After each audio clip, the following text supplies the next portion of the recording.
6 o'clock.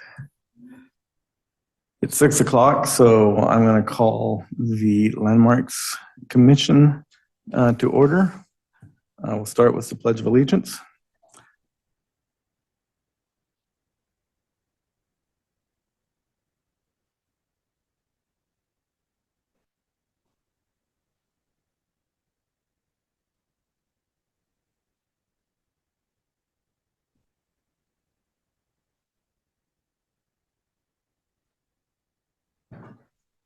Can we get roll call, please? Commissioner Ingman. Commissioner Ingman. Commissioner Cox. Here. Commissioner Robinson has an absence. Commissioner Settlemeyer. Here. Commissioner LaGrasse has an excused absence, and Commissioner Winterroad. Here. What about Bill Riles? Oh, okay.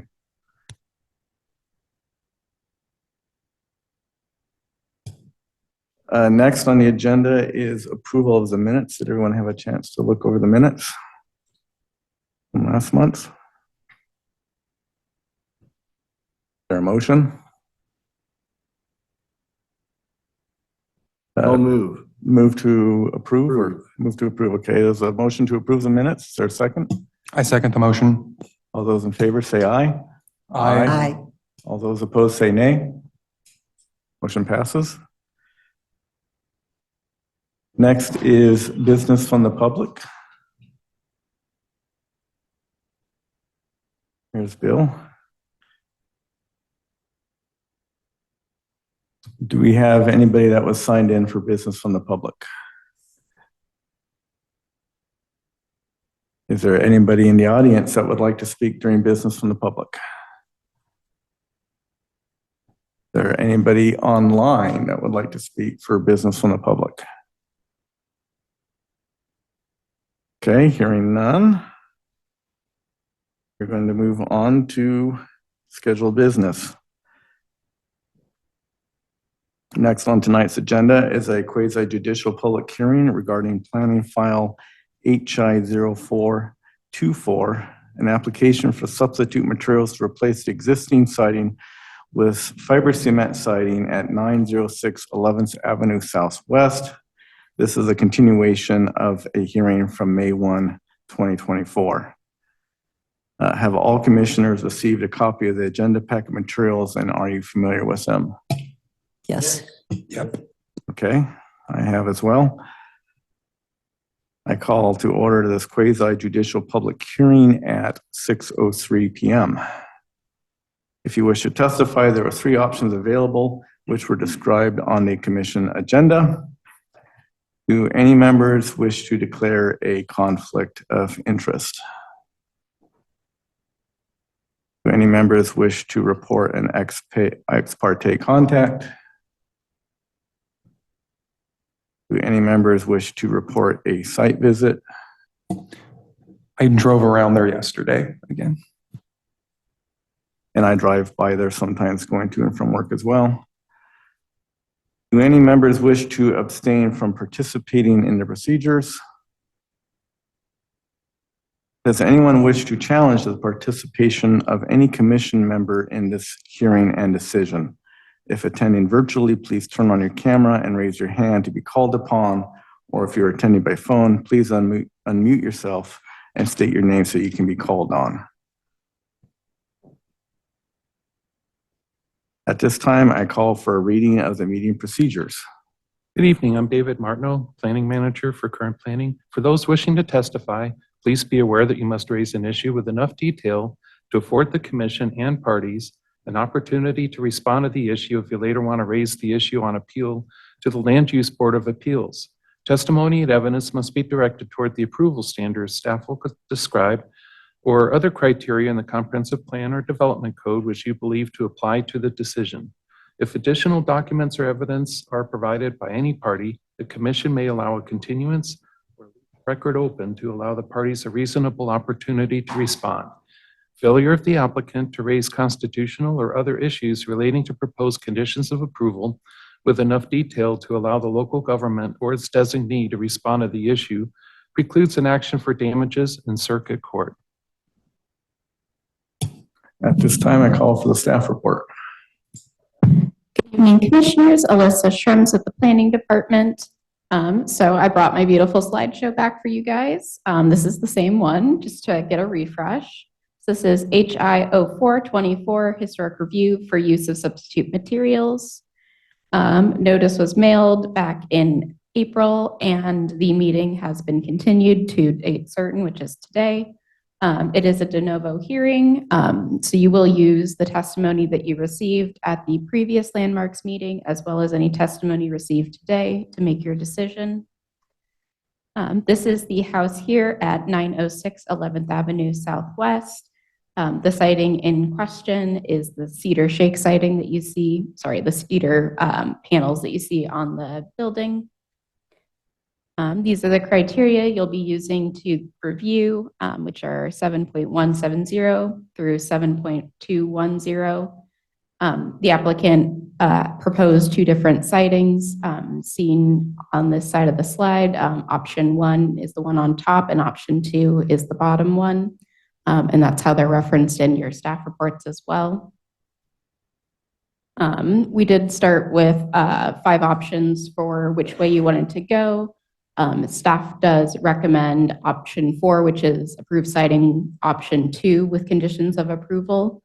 But you can, make your own judgment on which way you'd like to go with that. Do we have any questions so far?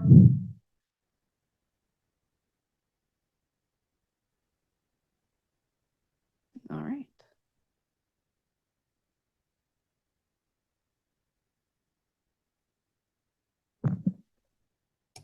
Are you done with staff report?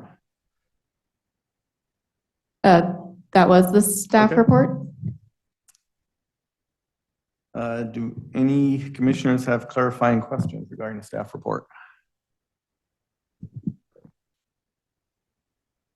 I will now take testimony from the applicant. Would the applicant please state your name, address, and any comments you may have for the commission? Good afternoon again. This is Connor McCahill. I'm the homeowner at 906 11th Avenue Southwest. I was here about a month ago, 2 months ago. Ms. Schrems, have they been provided with the additional photographs as well? Okay. So there were 2 options initially proposed by myself. The first one was a hardy board lap siding. I consulted with a contractor about that. That's not going to be feasible for a number of reasons. But the second option was called a GAF weatherside fiber cement panel. They're evidently specifically engineered to mimic the appearance of the current cedar panels that are on the home. If you'd review the photographs that were provided, I draw your attention in particular to those around the dormers and around these sides, the bottom sides of the home.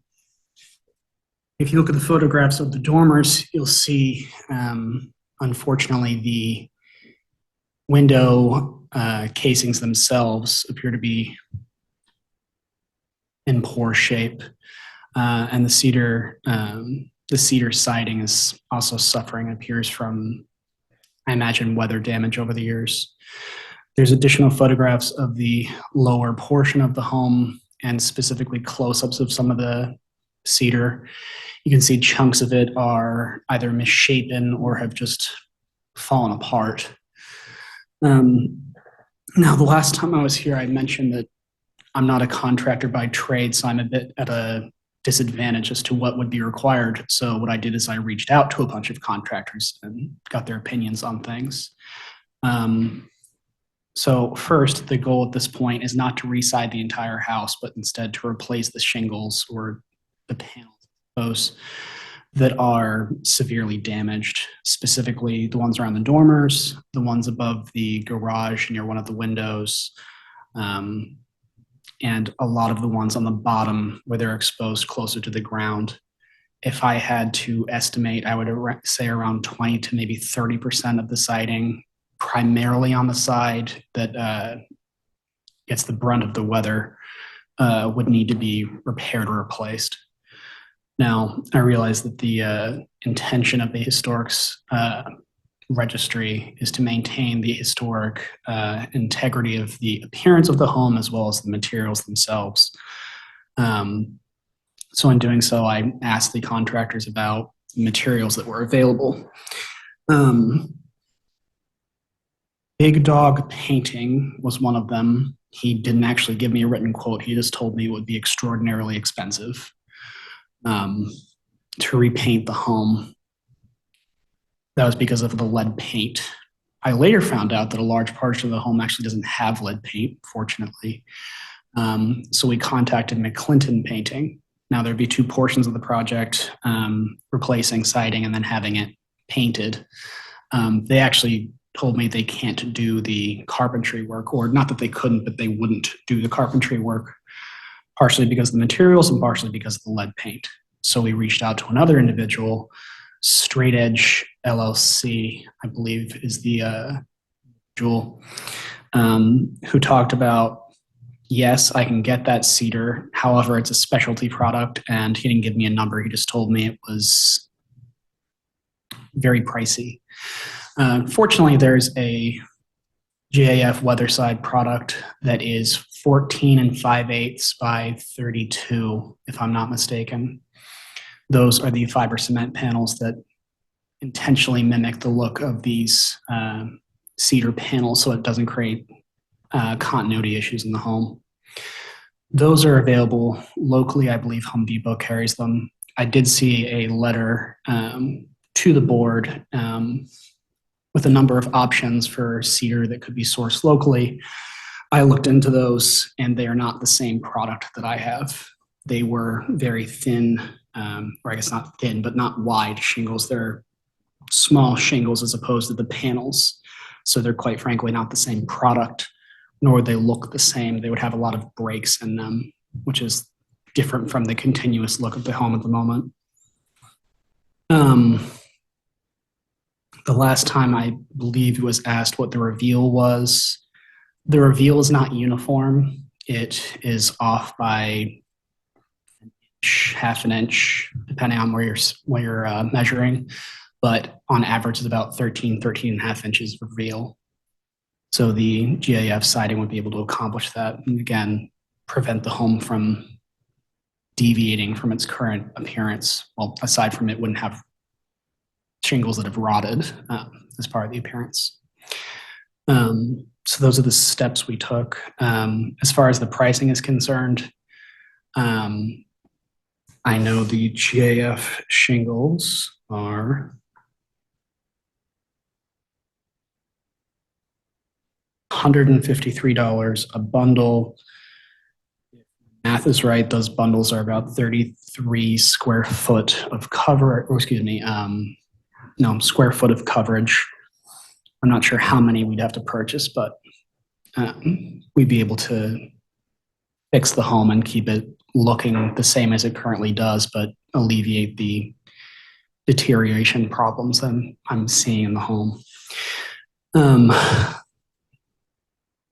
trying to think of the other questions the board had.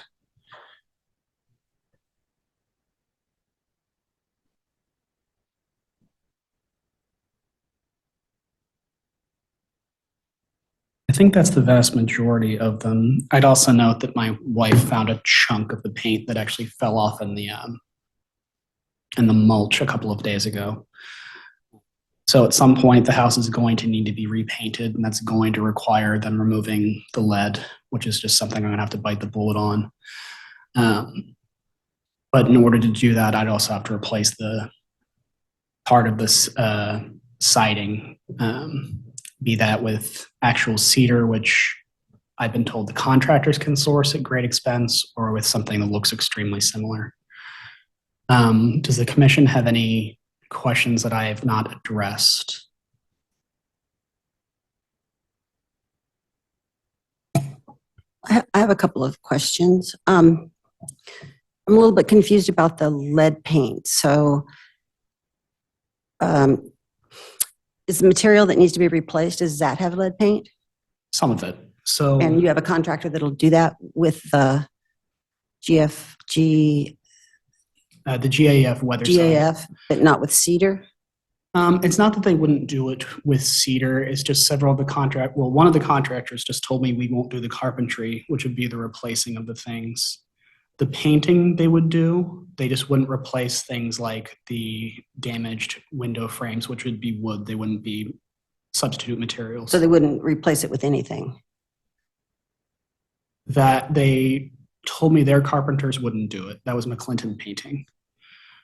So they just gave me a quote for doing the repainting, which, as far as I understand it, basically means making the house kind of look like a hazmat area so they don't get lead dust everywhere.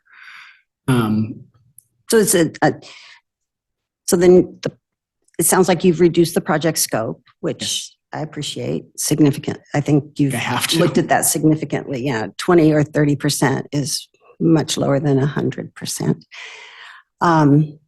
So you're going to replace, your proposal is to replace what's damaged and can't be repaired, and then to paint everything, or just to paint the new stuff, the color, to have it match? I think the whole house needs to be repainted. Okay. Okay, so do the replacement and then repaint. Yes, And ma'am. so someone will paint over the lead paint for you? Well, my understanding is they have a procedure they would have to follow Right, to do okay. so. But I'd hire somebody who had, I think it's a certification or Okay, something they have to have. Otherwise, you can't do it. It's unlawful. So I'd hire somebody who is licensed, bonded, and whatever else they need to be to make sure it was done correctly. and you talked to a contractor who helped you identify the areas that actually needed to be replaced as opposed to the whole? Correct. And I'm waiting for a quote from the last contractor. And Clinton is the one who actually told me not all of the house is lead. Mm. So there's an addition on the home. It's not the entirely original home. The carport roof thing is not original, nor is a big chunk of the house off to the side. It looks like they put a bonus room on it. I don't know when that occurred, but you can actually see the line on the siding, and it lines up with where the chimney is. So my suspicion is the back of the house used to end where the chimney was, and it used to be a larger yard. But a lot of that portion of the home does not have lead paint where other portions do. So hopefully that will reduce the cost, but that's not really the commission's concern. Right, of course, yes, yes. No, I was just kind of intrigued with the lead paint. I wasn't clear exactly what was happening with that. Well, I do appreciate you looking more closely at the scope, and thank you. Yes, ma'am.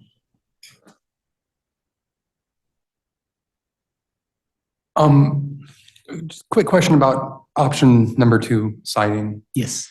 You arrived at that decision through the consultation of a contractor? Because the way it looks like kind of in our report is that a quick Home Depot search was done and there were I just had comparisons with the cheapest, or rather there was a quick Home Depot comparison done. I just want to be sure that that wasn't the. I was familiar with the GAF siding before the first hearing and before I had had contractors come out to look at what the entire project would cost. Frankly, I was concerned about consulting with somebody to say there might be a job. I'm not sure. We'll see. But I was aware of that product before. Just happens to look like the current siding. I think their website says it's supposed to mimic asbestos shingles.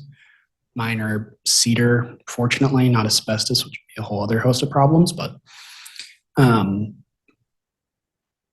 I found those several years ago, I think, when I was looking. They just are fortunately carried by one of the big box stores, in this particular instance, Home Depot. I know Menards is mentioned in, again, the letter. I looked at those products, and again, they're not the same thing, and they don't look the same.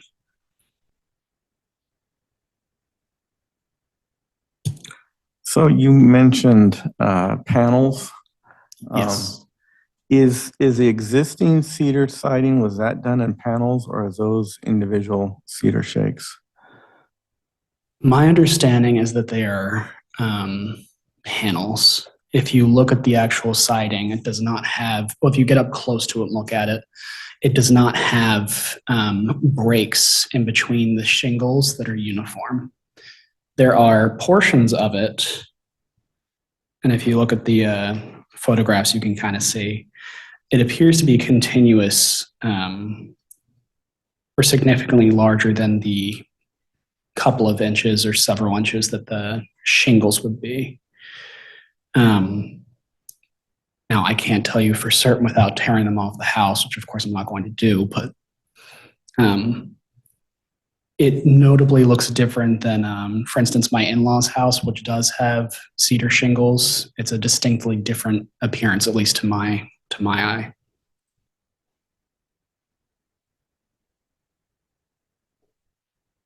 Are there any other questions? Right, thank you.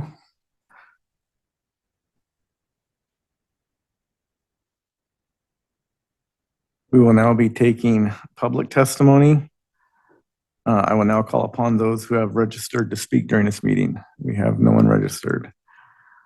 Is there anyone else who would like to speak? If you're attending virtually, please turn on your camera and raise your hand to be called upon by the chair and unmuted. Or if you're attending by phone, please unmute yourself and state your name so the chair can call you to speak.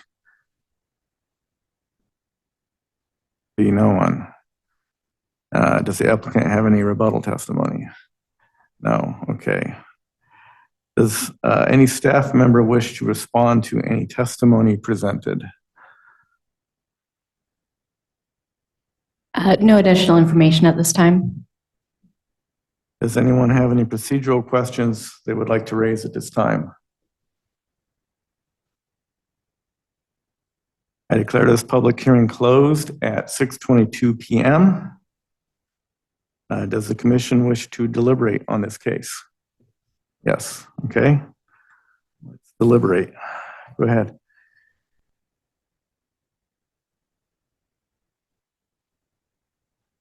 I'm still not clear on the scope of the project. It seemed like there was something new proposed tonight at the hearing. I don't know if staff's had a chance to look at the material, and that I really, really do appreciate very much the reduction in the material that needs to be replaced. But I'm not sure it's sufficient to just say 20 to 30% and leave it open. I don't know how that works here in Albany. I'm not sure how specific the project description would need to be, or how other projects have been viewed. You know, if it's kind of open until during construction and then staff does a site visit and to confirm it was only 20 to 30%, or I'm just kind of not sure how that works without a very specific, I'm used to like a site plan with actual identified specific areas that are going to be changed. So what you're asking probably doesn't make a lot of sense and is not realistic. So looking at the photographs, well, here's why. It's pretty simple. These old buildings, you don't really know what the extent of the scope will be ever until you get into them. I've had 3. And let me tell you, what you see from the outside and what you get into when you get into it, it's impossible to garner even, like if he came and said, oh, I'm going to replace 23.5% or something, it's just not realistic. So until maybe you've had an old home and maybe you've restored it, but every part of it, whether it's inside or outside, certainly the sidings and things like this. And since I've restored 3 of these, you don't really want to take that stuff off. You want to do as minimal reconstruction as you have to because it's expensive, it's a lot of work. But frankly, when you start on a project, it's always more than you think. The cedar siding, you can't see 3/4 of the board. You don't know what's going on under there. Hopefully, when they get into it, it won't be too bad. So the real critical question, I think, is the replacement material. So it's kind of 2 issues here that we're dealing with. One is what is irretrievable, what has to be removed, and that's always a difficult one. You can ask 3 experts and we'll have 3 different opinions because cedar can often be restored. And sometimes people just want to get rid of it because it seems old. And other times it's pretty irreparable. And again, it's pretty hard to tell by looking at it. And what I don't want to encourage is people in the district to start tearing into it to see, now then we have another problem. So to some extent, we have to allow or rely upon our applicants' honesty that here's the problem and we think it's in this thing, and then we let them resolve it. And I don't think most people are trying to trick us or give us misleading information. I think it's just really hard to discover that part of it. The other part of it, which is he using the right substitute material, is a little easier to figure out.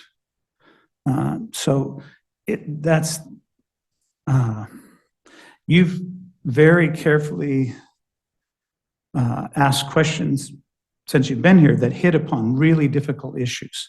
And you're very observant about that. And like, when do you know if something is irreplaceable or irretrievable? And how, what do we allow for substitute materials? So those are reasons that, the code has wording in there and not everybody agrees on what that means. And so often it is left to us. And that's why we're a committee, to sort of make those judgment calls. But I think this is one of those cases where it's just, somebody's trying to fix their siding, and we need to guard against it becoming so onerous that future people in the district just avoid us completely. I mean, at some level, we have to trust the people who come before us and give them some license. Okay, we don't know how much you're going to replace. It's in this neighborhood. This is the material. Go ahead, please. And staff can go around, but staff doesn't have time to go look over everybody's shoulders. This is not feasible. So I didn't mean to, say that your question wasn't a good question. What I meant to say is that your question is very difficult. Like, how much will they have to replace? There's historic preservation professionals all over this country that make those decisions every day. They're not impossible to make. They can be made. They're made all the time. So I was asking in terms of a question as to how the project was being defined and how the city will assure that it's being built as it was approved. And I don't appreciate the personal comments. I didn't mean it personally, but I am one of those professionals. I didn't say it was stupid. I said it was unrealistic. And I am one of those professionals. I've been doing it for 40 years, and I've done dozens of these projects. I know how hard it is. We would like to get more specific answers, but it wasn't a personal thing at all. I'm sorry. I mean, you can tell you can't tell everything by looking at the siding, but siding is external. You can't see both sides of it. You can't see the part of the siding that's up underneath the siding above it, but you can see the general condition of siding because it's on the exterior. Generally, the part that's exposed is the part that's usually the most damaged. It's not guaranteed of that, but I mean, you should have a fairly good idea by looking at the siding, what kind of condition it's in. So Cameron, you're experienced in this as well. Looking at this dormer, what's your opinion of what you see there? Which Right on the top page, the dormer with the sort of degradation along the pitch. there is some cedar siding damage at the base of it. Some of these pictures show a definite need for paint. I personally don't see, at the very top of the dormer, there looks like there is one that's cracked up there that's wedged out. Yeah, I agree with you. It doesn't look that bad when I look at it. But I've seen a lot worse. I've seen a lot worse I've too. seen a lot worse. And I guess my point is, and I didn't mean to, I kind of misspoke is that when I look at it, it doesn't look that bad. But I can't really give you an honest professional opinion until you get into it and start lifting that up, see what's underneath there. It may be very retrievable.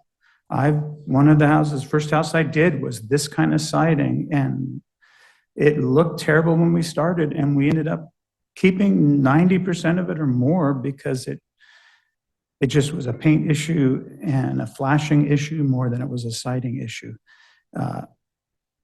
This should be a simple thing, but it's really tricky. It's really hard.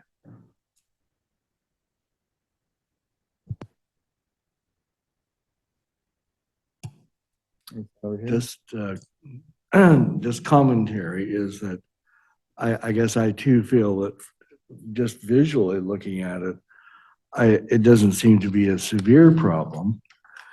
But I'd like to bring up another issue something I don't know anything about, and that is combining two different kinds of materials on siding like this. How is it going to be able to blend in, and are they going to wear similarly? Are they going to, or are we going to end up 10 years later having funny patches appearing on the house because the different materials react differently to weathering? And that's something about which I know utterly nothing.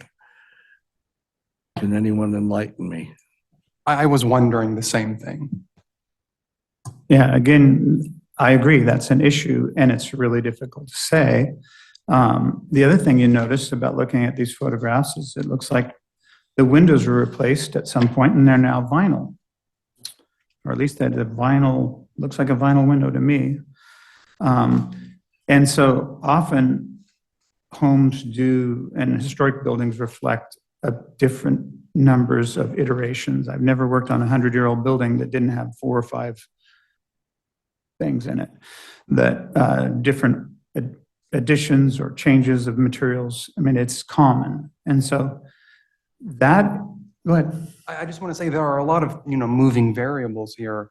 And these variables also have quite magnitude. And I think that's the reason why we struggle a little bit with these cases, in this case in particular, in defining the scope, is because the variables themselves are a bit hard to define. For example, the presence of lead paint could at some point determine that the scope of this project would be 100%. I mean, at which point all the siding would need to be replaced. And so I wonder if where we're looking, we want to readjust where we're looking. I find that the option for the use of substitute material mimics the historic integrity and value of the current siding. And I actually, in some ways, support a complete residing, given the issue with defining these variables.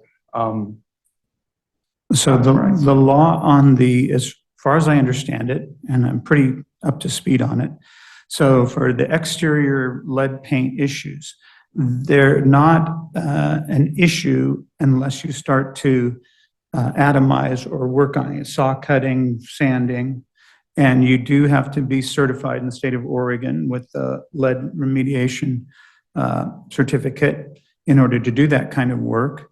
So theoretically, anyone who started working on an area where there was lead paint and they were going to chip it or disturb it or grind it or cut it, you would have to have a remediation. It's not terrible.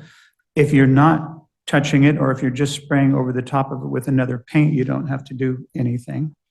So the question is sort of simpler, but it's also more complicated, because as you take it apart to replace ones that are bad, are you disturbing lead paint, and to what extent? And so the truth is, most of this stuff goes on without really meeting the standards, but we try to meet the standards. We try to keep lead paint from getting into the environment. Yeah, it's a little complicated. And the other question is this going to look patchwork? And unfortunately, I've seen a lot of projects, including one that I know quite well, that was built over 3 different periods of time, and it had the exact same siding, and it was a mess. None of it matched up when, they did it in the aughts, and then in 23, they added the siding, but it didn't match, and then they filled in some windows, and that didn't match. And that's not unusual. You can use the exact same siding material, cedar, and still do a botched job of it and make it look bad. So you're relying somewhat on the contractor's ability to use whatever material we approve and carefully and to industry standards fit it in so you don't notice it.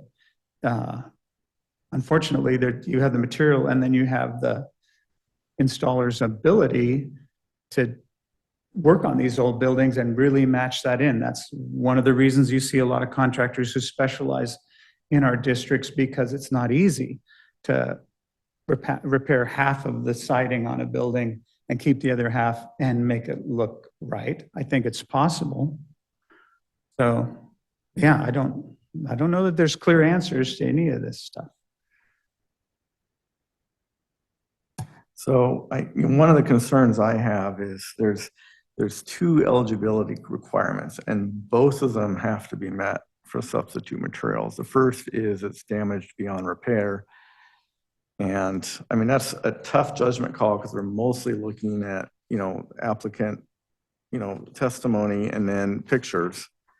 The pictures I see show a few shingles damaged beyond repair, mostly at the bottom, both around the dormers and then also the base of the house.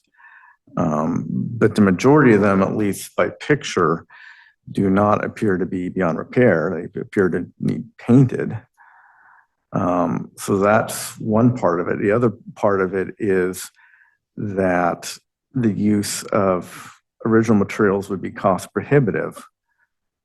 And that hasn't really been defined. I mean, that's still, the burden of proof on that is still with the applicant.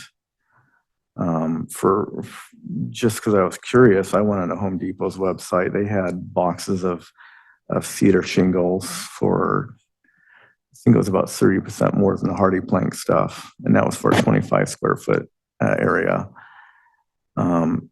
But I don't know if that's the right size match or not. I didn't go into that amount of detail. I don't know if these were panels that were originally installed on cedar. I don't know if they did that back then. I'm not a cedar shake expert. Yeah, I've never seen it actually. So Yeah, I haven't either. And so I'm not convinced about it being cost prohibitive. Point. yeah, I tend to agree with you. I mean, I think I often sit up here and think, okay, what if this were my house and I was working on it? What would be the thing that I would want to do? And unfortunately, a lot of our applicants are left with, they don't have the expertise. It's hard to find a contractor who's really qualified in doing these things. And often contractors will say, well, let's just replace the whole thing. Well, that's what they want to do. I do have a concern when you have the cedar material and you're working up against the lap. Sometimes you damage those above it, trying to extract the others, and then inserting the fiberboard under or into the cedar could potentially be more destructive. You have to nail it in a different way. If it were me, I would really probably go ahead and get the cedar, because the 2 materials, maybe not necessarily the look of it, but because they both take nails in a certain way, they're both applied in a certain way, I think it's kind of dangerous to throw in a different material because it might be more destructive. That was kind of what I was thinking about too, is that I don't know how they're going to go together. And we don't have any examples in front of us. Give us some kind of guidelines. I'm sorry that the quote from the Friends of Historic Albany came late in the game. And so the applicant hasn't had a chance to really investigate those.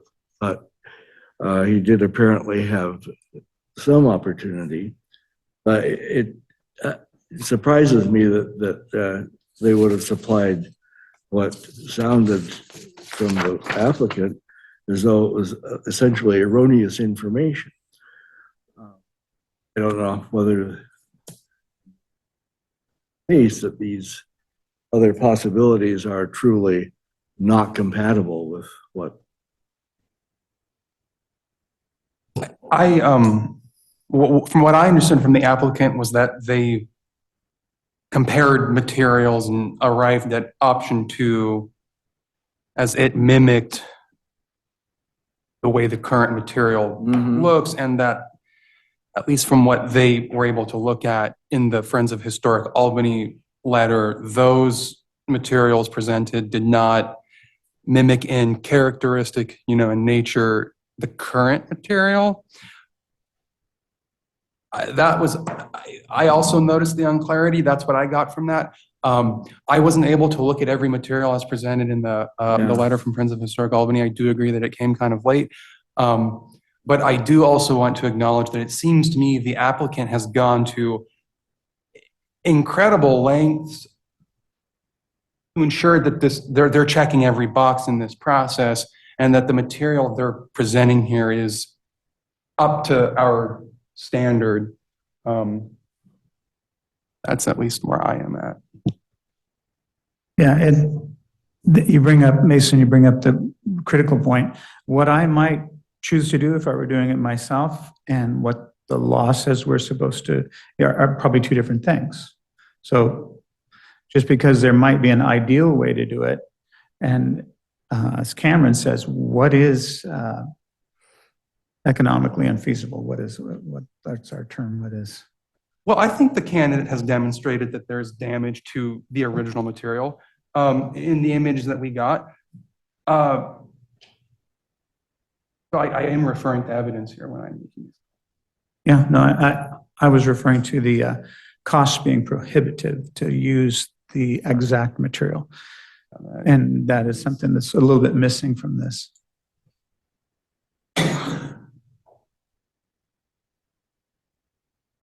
Do I hear a motion regarding the application?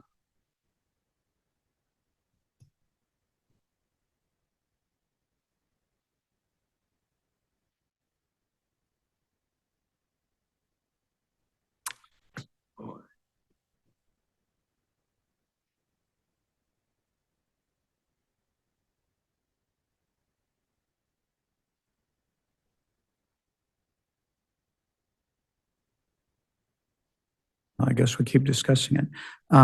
Can we talk just a little bit more about the cost prohibitive? Yeah, Because to me, it seems that the applicant has demonstrated that I mean, would we want the applicant to consider other materials? How would we? so here's an interesting question. Cost prohibitive, what is that? Well, if it's only a few shingles, is that cost prohibitive? If you had to do the whole building, would that be cost prohibitive? But if you think that there's a difference there, cost per square foot doesn't change. So if the project had a scope of 100%, then perhaps it could be cost prohibitive.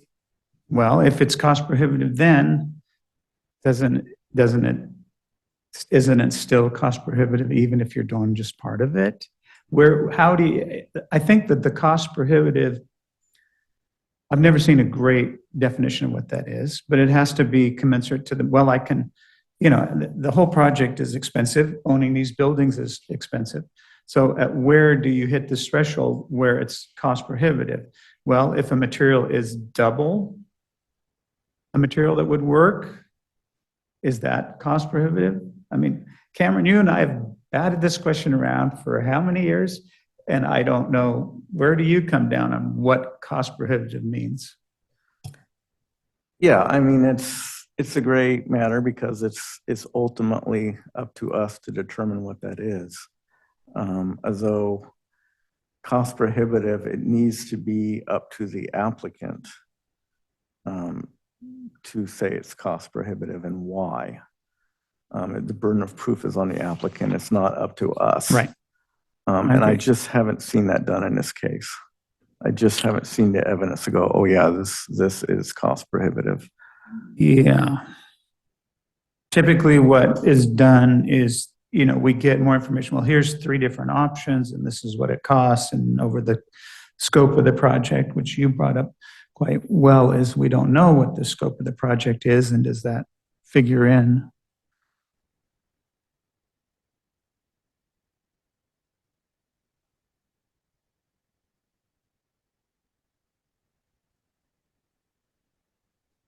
And the other thing I'm sympathetic to here is that people should be able to buy a home in the historic district and make some repairs and work on it themselves when it's not too big of an issue. We shouldn't make it so difficult that you have to get a specialist, and we don't want to make owning of these homes cost prohibitive. So, and they are in a way. I mean, the whole idea of restoring one of these homes is kind of cost prohibitive to some people, I suppose. And I assume that most people that come before us love the historic district. They're there for the best reasons. They want their investment to last over time. And unfortunately, they get a lot of different advice from different people. And we're not here to give advice or make those decisions. We're just here to determine whether this meets the criteria. So.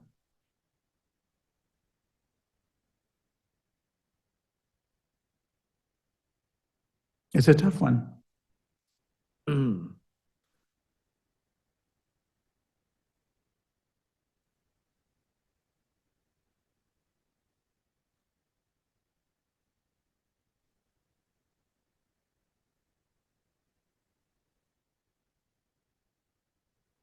If we were to go with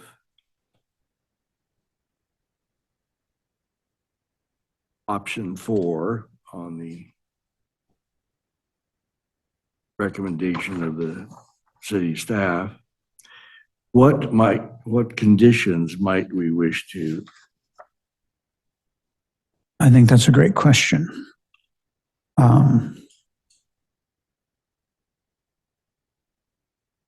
I brought up the issue of how do we determine what of it need, do we make field visits to verify that we're, what sort of conditions were you thinking of?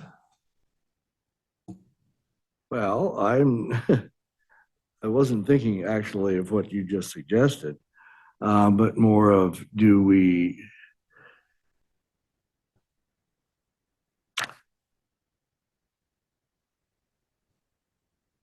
I mean, typical condition would be something like, okay, we agree that the material meets the criteria.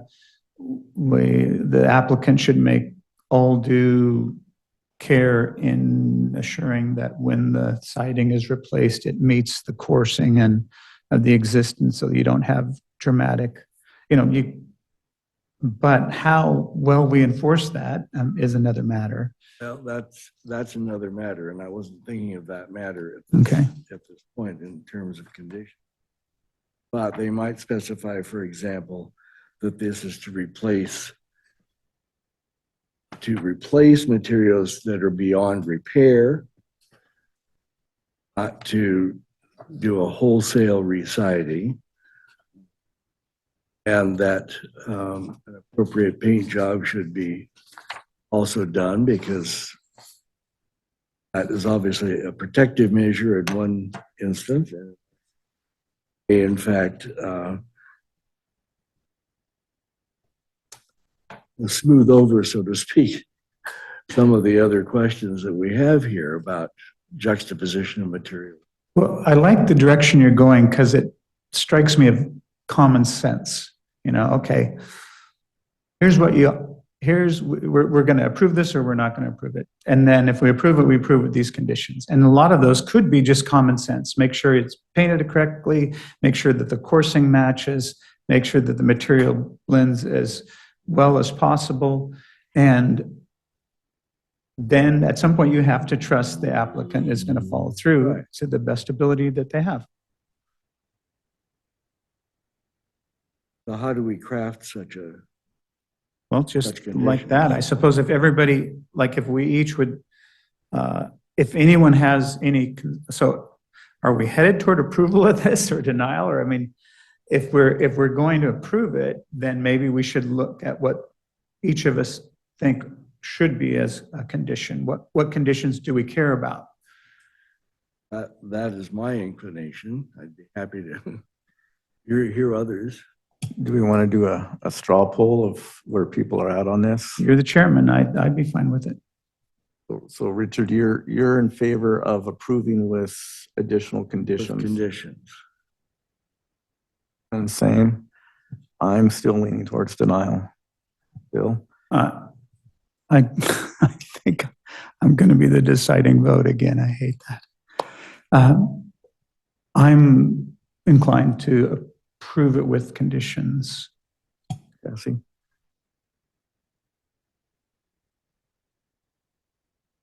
So at the moment, we have, So there are some staff conditions that the staff has prepared. And those are the conditions that are referred to in the motion that was the draft motion that staff gave to us for the hearing. So those conditions need to be included. And then you're talking about additional conditions that get to the project description, Pardon me? that get to the project description, to the scope of the project, to Yeah. defining the scope of the project? Is that typically how conditions are?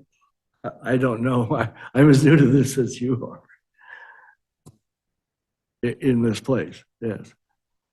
So typically, staff comes up with conditions that are sometimes boilerplate, sometimes obvious, and then often we will add additional conditions if we're concerned about something. And then we rely on the applicant to make a good faith effort to proceed on that basis. And we've been nailed, that's failed in the past. I won't tell you that that's a perfect system. We've had we've had applicants that left here and were not good to their word, so that does happen. But I don't know that we have staff time or we're set up to do a lot of, where are we in terms of approving a project when it's done? Do we go into the field and that we're doing that now? So you would follow up on this project?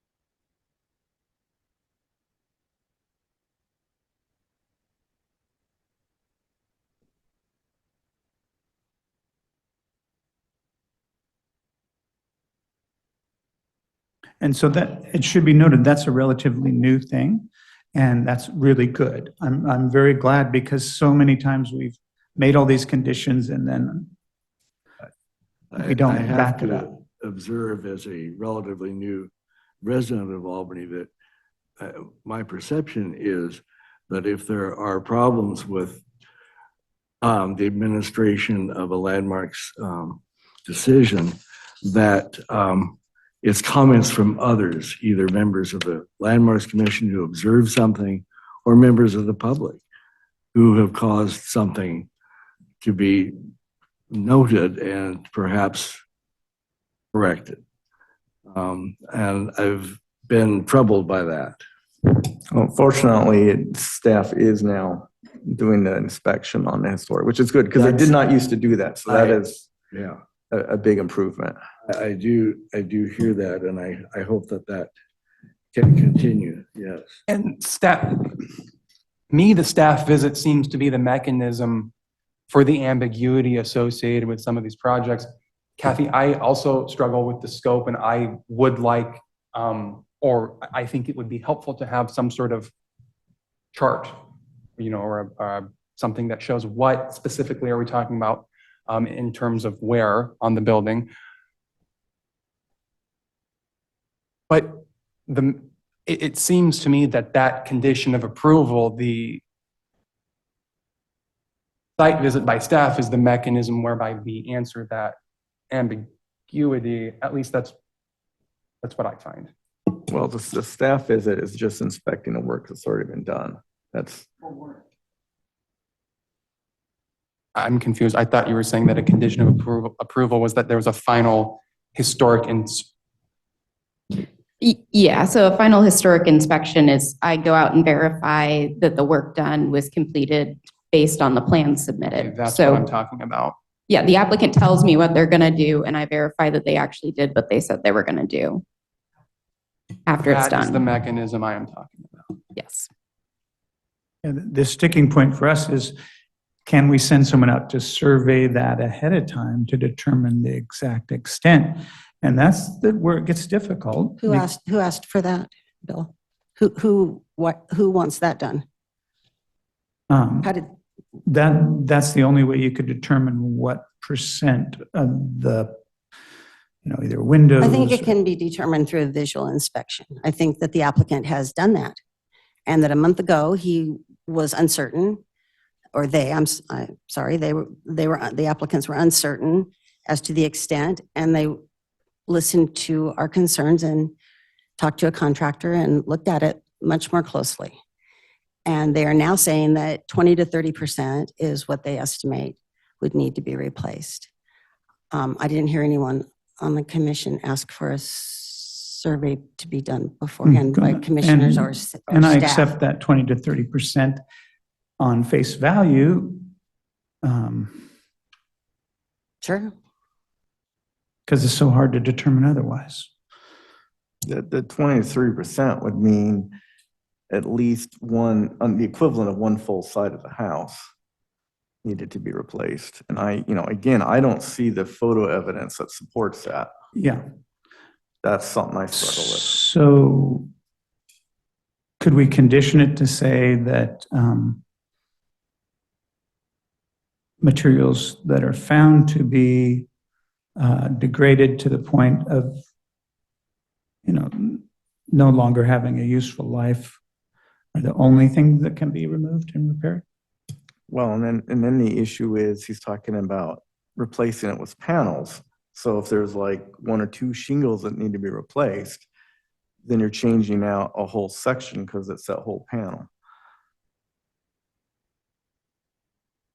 Because that's the problem if you use panels versus individual cedar shakes. Oh, yeah, that's right. If you go with that, but you're assuming we've approved that substitute material. If we approve the substitute material, that's what he's proposing. But that's a really good point for everyone to understand. What Cameron just said is that if you approve the substitute material, it may result in greater loss of original fabric because you can't just replace one shingle at a time.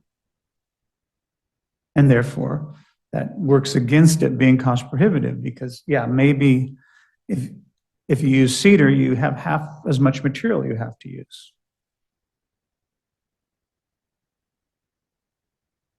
Isn't that one of our options? Can't we decide that? It's which Decide option? what? Decide which. Decide that the substitute material is not acceptable and he has to use cedar?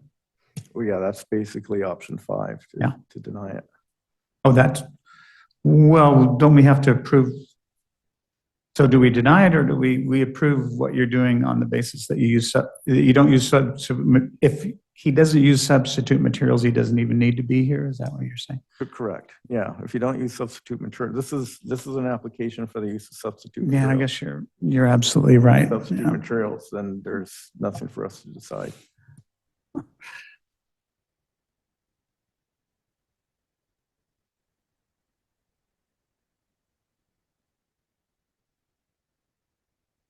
I can see that we're really stuck with this one. I have a suggestion in a direction you may not have been going yet. You could limit it based on location, like the dormers, the first row of shingles. You don't have to do this. It's just not something I've heard recommended yet. So I wanted to put that out there for you. Since that's the evidence that's been submitted to the city and to the commission for review, that would make some sense to focus on those photos, those specific photos that have been submitted. The shingles that are presented in the photos are the ones that And they can replace. identify those specific areas. Yeah, no, that's, yes, yes. I mean, if we're, going down the route of what evidence is presented in these photos, I like the idea of either limiting it to a location, or, I mean, if we're going to be explicit with it, the shingles that are, well, I mean, I guess then it would go down, the question would be whether or not there's extensive damage there, but the shingles that we see in the photographs. The locations of what the photographs are presenting, not necessarily those one or two shingles, but those specific areas of the house that appear to be the most deteriorated, as presented by the owner, seems to be around the base of the dormer and the base of the structure itself. So one possible option would be to limit the scope to, at the applicant's discretion, replace damaged shingles in the areas shown by the photos. That would limit the scope. And then you're not trying to pick out each and every shingle that's damaged, which is beyond our capability. That would be an option.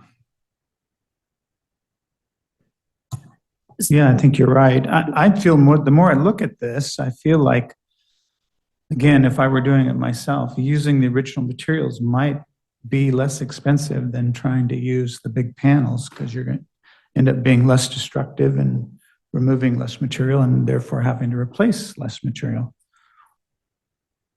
And I mean, again, it seems like what we're talking about is sort of common sense.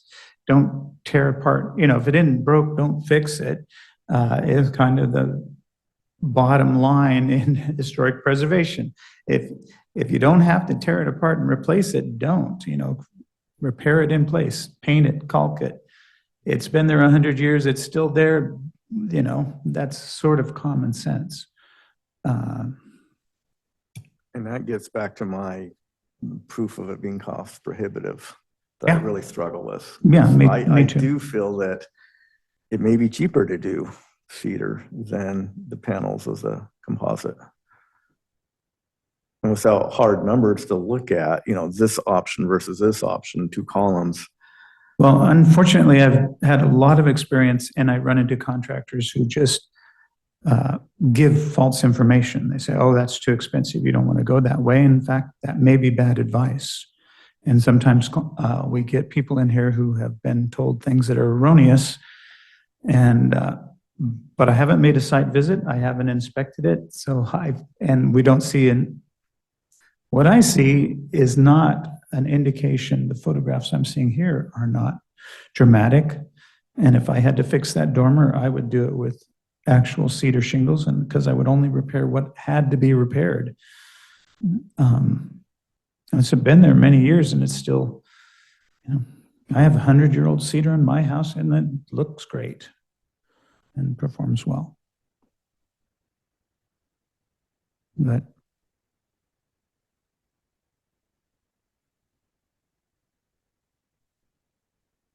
are we close to any kind of motion? That sound to it, but Yeah, I'm not helping, I'm afraid. I'm going back and forth in my own mind about what the best thing to do is here. And I'm not trying to make it difficult. My goal in being up here is to help our applicants do the right thing and to not make it onerous on them. And that's what I'm trying to do, but I'm afraid, go ahead. my sense is that I would prefer that the applicants simply replace the shingles in kind if at all possible. The one roadblock I see to that is that apparent from their point of view, it appears that such a material is not available. that the reading that others got or not?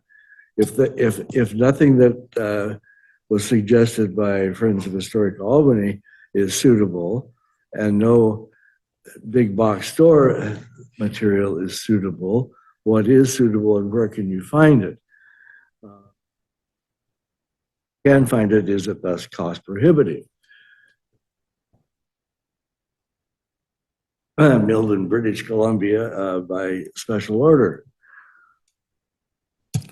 Well, and I was a little bit confused about that because it seemed they were talking a little bit about panels because it sounded like they thought the original cedar shake was in panels, which I'm not sure about.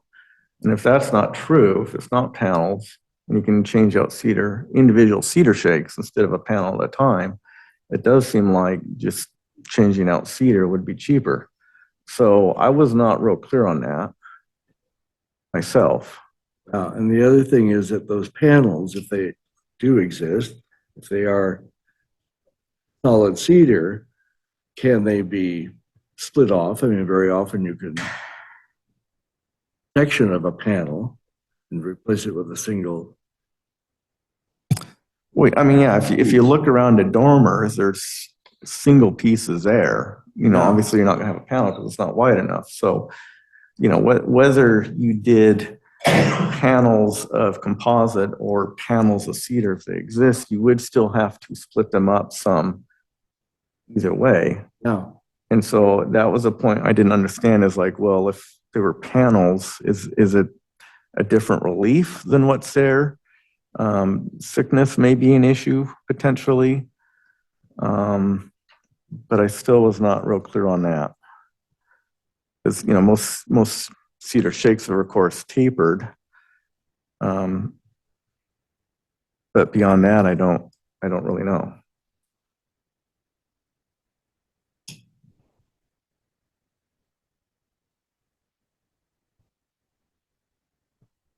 Well, I haven't done any looking into the availability or price of this material. It's always available, but the question is at what price? I mean, you can always get anything. And I'm sure this material, there's enough of it around that it's still being made somewhere. And it may not be readily, easily available, but that doesn't mean it is necessarily that expensive compared to other materials. Didn't you say you looked at some actual cedar prices, or? I just looked on Home Depot real quick to see if they carried it, and they had a box of cedar shake. Is it this cut groove type or the? It's single. It was variable with single shakes. You know, I just looked at it real quick. I did not spend much detail on it. And whether it would match the relief of this or not, I don't know. It was a box that would cover a 5 by 5 foot area, so 25 square feet. But whether it would fit in with these or not, I don't know. I can't answer that. And these are not standard split shakes. These are like the Son shake or something. It's a different product that was, so it is sort of a unique, it's not as simple as just buying some cedar shakes and inserting them in. You'd have to match that profile. And That's true with the substitute material as well. I don't know how well it matches in terms of the grooving pattern and so on. That's, I think, a very good point. Is a substitute material going to match the grooving and the size and the relief better than actual cedar shake would? So perhaps I do have a question, if we could answer, might be helpful.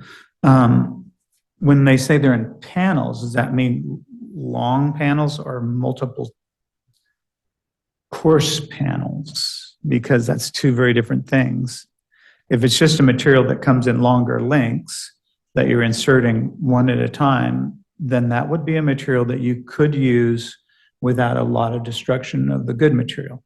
If it was multiple courses high and you had to remove good material above bad material, that would be a different. So do we know that? Can we open the hearing and ask the applicant, or? Do you want to reopen the hearing and ask the applicant? Because, in our report, it just shows a little piece of it, doesn't show what the whole panel looks like. Yeah, I mean, because that would be critical for me if I knew that what they were talking about were just long, or similar to what these were like when they were made, but they're just made with the new material. Then I think I could do that. But if it was a whole scale, like the Hardy shingle is several courses high, and there's no way to insert it and get the courses to match up. Can we? So as a kind of procedural point, if you reopen the record, we have to open it to all testimony. So the applicant and anybody else who has joined, including online. So we'd have to go through the full testimony again. Yeah, since no one has really testified, I don't think that's going to hold us up. I mean, we do have some new people online, so there is. Sure. Well, I move that we reopen the hearing to ask the applicant additional questions. Is there a second? I'll second it. All those in favor, say aye. Aye? Aye. Aye. All those opposed? Okay, can we get the applicant back up? Would the applicant like to come up and address some questions? So you heard all this, obviously. Yes. And so I'm going to try to make it simple. Our concern is that while the material may look pretty bad, when you get into it, it might be pretty good. And the less you have to peel off, the better you're going to be. And so if you want to use a substitute material, our concern is that it be used in a way that matches the existing and doesn't result in the additional damage of material that might still be usable. So are these panels longitudinal panels that fit underneath, or are they multi-tiered, like a 4x4 panel that would result in large parts of the existing fabric being destroyed? You're referring to the existing siding or the replacement siding when you say, are they positioned in this fashion? The existing siding has essentially a gap underneath of them. Right. It's not sitting exactly on top. Well, they're on top of each other, but you can put your fingers under if you felt so inclined. Right. The replacement material, which I've held up to the siding, and I can tell you looks nearly identical. I'm not going to say it looks identical because nothing would unless it's a natural thing. But in any event, once it's painted, it looks pretty much exactly the same. You would remove the section that was bad. And frankly, I'd remove as little as I could because I don't want to pay more money than I really have to replace them. They just need to be replaced. But it would be able to be placed in such a way that you wouldn't have to rip out like straight up the house. You would just cut out these sections that were bad and then I imagine pull the rotted or the broken pieces out. As far as the scope, I said 20 to 30% because that's what I estimated visually. And I didn't want to come here and tell you it's going to be 5% and find out it's 30. Yeah, I appreciate that. So I'm erring on the side of giving you as larger of an estimate as possible. Because frankly, I think that's the honest thing to do. As far as the scope is concerned, there are the number of photographs I gave you. I did not give you photographs of above the carport. It looks very similar to a lot of the rest of it. If they were conditions fashioned, I would request that they would reflect in some fashion that replace shingles that were damaged beyond repair instead of saying you can replace shingle A, B, and C, because then I might be frankly out of luck with some shingles I didn't know were damaged. And again, I don't want to replace them if I don't have to. It just seems that that is what I need to do with some of them at least to make the house look presentable and frankly look as nice as my neighbor's house who has a similar type of siding does. So you heard what we said and you appreciate our position. And now that we've heard from you again, I appreciate your position more. And now I'm inclined to support this application because I think it is tricky and we do have to rely on our applicants to be in good faith. And I think you understand where we're coming from. And so I appreciate that. And I understand the concern of what actually is cost prohibitive. Frankly, it's a question the courts have battled for years and years and years. There's an entire case about chickens and whether they're fryers or some other sort of chicken. And it's endless hand-wringing. I don't think there's a clear-cut answer to that. I would testify that it is cost prohibitive to me because that is what I've been informed by people who do this work. Yeah, I agree. I think it's an endless conversation that I've never heard a good solution for it. So it is down to us to make a case-by-case decision. But I think given that you've heard all that we've had to say and that you basically agree with where we're coming from and want to try to do that to your best of ability, I feel like I could probably support this motion. So the substitute material, is it a single row of shingles or is it more than? I'm looking at the product on my phone. I've moved away from it. As far as I recall, it is a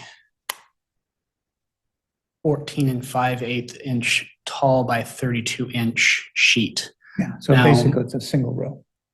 Okay. And they can be cut. You just use one of those essentially 4-tooth saw blades for fiber cement and wear a respirator so you don't breathe. Yeah, I think it's a little erroneous to think that they're large panels. They're not single shingles, but they're They're a row. a large row, yeah. That's A large 3-foot row. row. They're not vinyl. They're not like No, the whole side of the right. house. They're about yay long. And I think that makes sense if you're going to sell these to fix, you almost have to. You can't really fix multiple things. Right, Yeah. yeah. Did the contractor talk about any issues as far as nailing or blending over time of mixing the fiber cement substitute with the cedar shake? Not that was expressed to me.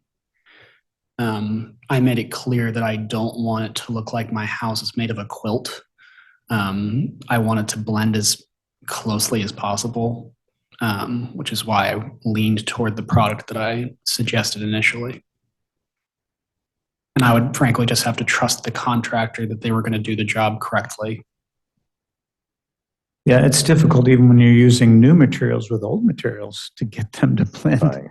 And I think paint job is the key thing here. A good paint job will probably help those blend. But there's no way, even if you've got new material out of, Manitoba and got it here, it doesn't look like 100-year-old material. Could you explain a little bit more? You said you looked at the possibilities by Friends of Historic Albany in their letter. Mhm. Why those wouldn't work or weren't appropriate? So one of them was a product from Menards. It was $574, I believe, per bundle. They are very small cedar shakes. I don't have them in person, obviously, but they appear to be quite short. Shakes like that, at least in my understanding, would not look like a continuous piece of siding like my house does. It would look much more like a traditional shingled house. So they didn't appear to be the same type of product. There are other ones which frankly didn't have the same grooving in them. It appears to be quite unique, which is I think is why I'm inferring based on what the contractors told me is part of the issue with sourcing such a material is because it's relatively unique as far as this is concerned. On the East Coast, I know they have a lot more of these smaller shingles, like the lighthouses and what have you, and the house doesn't look like that. So it's less of a widely available thing as far as I've been told and as far as I've been able to find. Are there any other questions? I was going to ask the same about the letter. I just reread the letter. They had some really specific information. Did you follow up on, were you able to follow up on all of them or? A couple of them don't have products that you can actually view on their websites. Okay. The letters, yeah, The letter, I'm kind of indicated that they did this research and they reached out to these places and they, I don't know.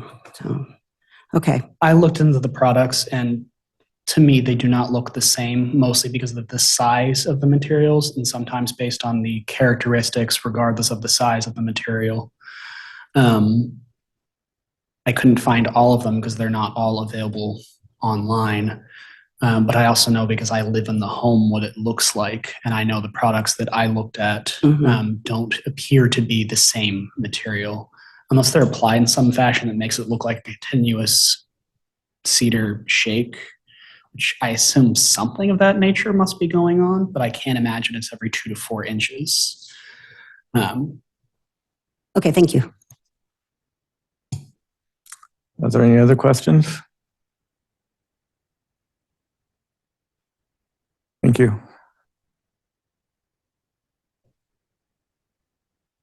We have to reclose the hearing. Well, we got We have to ask all Is the other there anyone? questions. Yeah.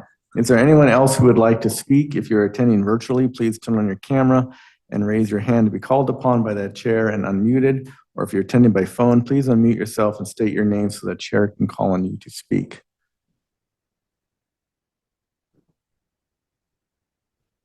Do not hear anyone?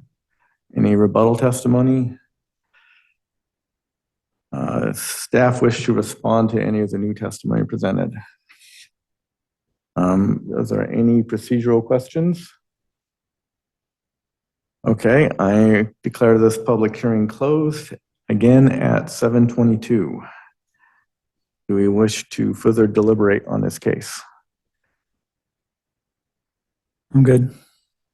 So one thing I think was a little bit clarifying is I think there's 2 basic types of cedar shake. And the style we're looking at here is kind of that 30s, 40s, all in a row. Sometimes they use asbestos siding, sometimes they use the cedar siding, versus something like, say, from the 1800s, which is they're not in rows, they're smaller, and they're more of a quilt pattern almost. Right. And those are apples and oranges, and you obviously can't use one to replace the other.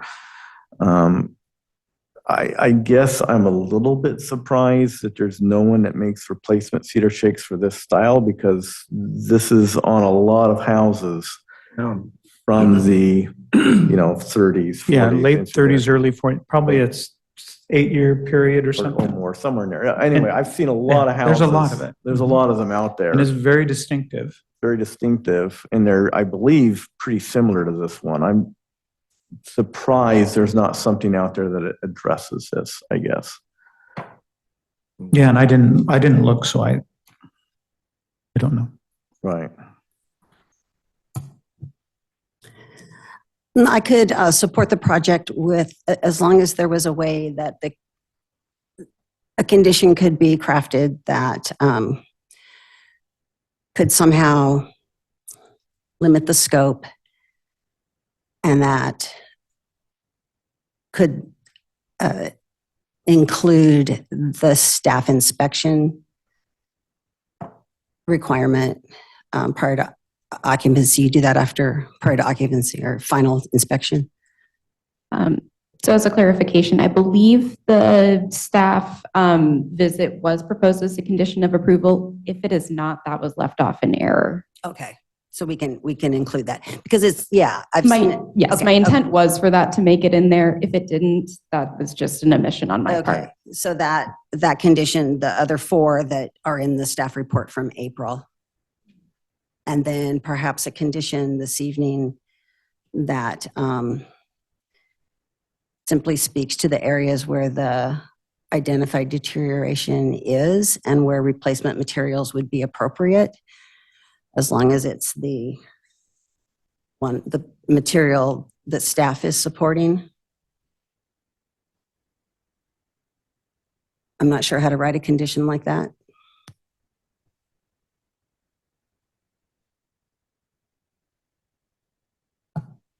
I think the upside of this is if we can do this and it works, it would be a nice project to point to and say, well, this is how you can do it.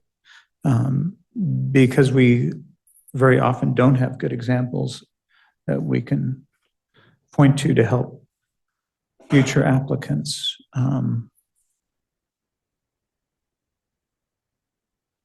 I agree too. I think that we need to, because it's so unique and it's going to come back to us again, probably, it'd be nice if we sort of had some documentation of it. But I don't know how to. I have rough drafted a condition that we can work on if you would like. So what I have proposed is that the scope of replacement shall be limited to the dormers of the house, the garage/carport, and then the first/second row. What I understood from the applicant was that those were the main areas, and it was noted that that first row along the house was also very deteriorated. I don't know if you want the second, but I put that in there.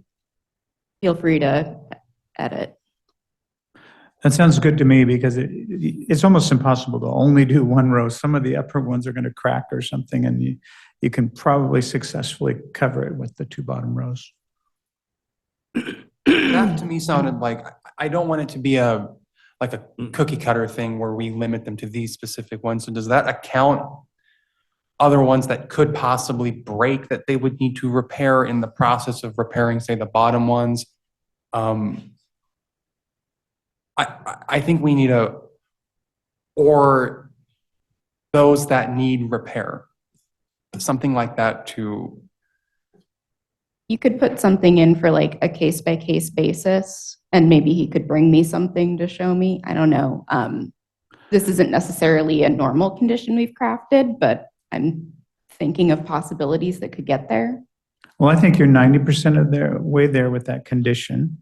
And I think Mason's point is that maybe one more sentence said, if any other severe problems are detected, then you're authorized to solve those two, kind of thing. But we anticipate that what you've shown us is the main areas, and you've identified those very clearly. So I think just having something in there that allows them, if they run into something unforeseen, that they don't have to come back to us to solve that. Does that make sense? Just Because, yeah, I mean, there can be a little section here or there that's not shown in the photos Right. that is really bad and also needs to be replaced. And we don't want to have to go through this again, but at the same time, we need to make sure that that's defined so that it just doesn't become, like half a house. right. So we could say something perhaps like, and other minimal areas that show similar level of deterioration that is not able to be repaired. My question is staff available to look at that, to communicate with the applicant on that? Well, If first, we I really add like that- what you said as wording. We should, Do you mind if I finish my Yeah. thought? go ahead. Thank you. Sorry. Rude. Now what was my thought? I think you were. So it could, if we give a parameter that staff could then look at, even maybe just through email and say, yes, that is consistent with what the commission approved in that, the condition that adds additional areas that show similar high levels of deterioration, something like that. Without identifying exactly where those are. Yeah, I can be responsive via email. Another way you could look at it is, it sounds like a box is approximately 25 square feet, maybe 30 square feet, maybe not to exceed more than a box worth or something. Not to exceed an additional 30 square feet of replacement without further review. Yeah, potentially. I'm just. By you, not. Yeah. I'm just spitballing some No, ideas that- here yeah. to get you there. Because I think percentage is hard to It is. quantify, right? Of course, yes. But just some outer parameter to give everybody some direction. Mhm. And because these are legal findings of fact that have to be made. Yep. By us as the hearing body. So it's important that we have, that we address that aspect.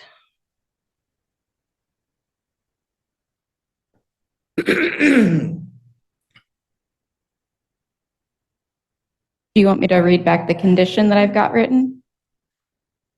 I have the scope of replacement shall be limited to the dormers of the house, the garage carport slash carport, the first and second row, and then I had written and other small or minimal areas as needed. And then the question would be, what would your parameter? I mean, we can do as needed, leave it open-ended, or you can quantify. I would think we'd want to quantify it. I agree. Not to exceed 1 full box of shingles.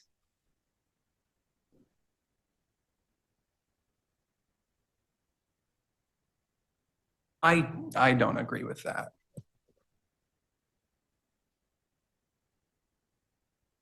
I don't like the idea of a limit quantitatively. I think doesn't make sense. I like what you had up until within so much 30 square inches. Okay. Would and other small or minimal areas as needed, as reviewed by staff.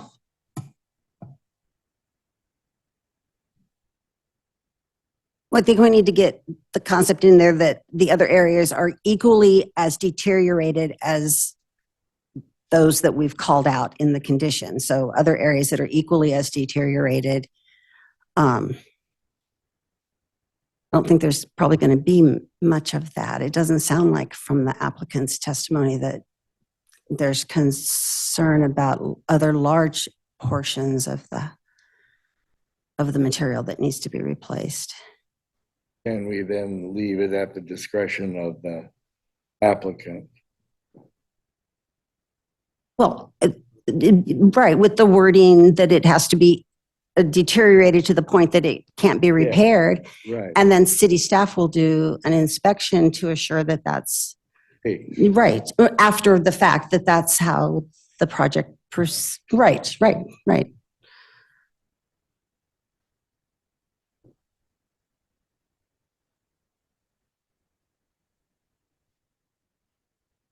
You want me to read what I have again? Yes, please. All right, so the scope of replacement shall be limited to the dormers of the house, the garage slash carport, and the first and second row, and then and other small areas as equally as deteriorated as needed.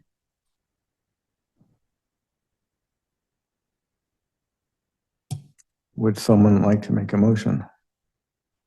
well, first, still have not dealt with the materials. Want to approve one or the other or both at the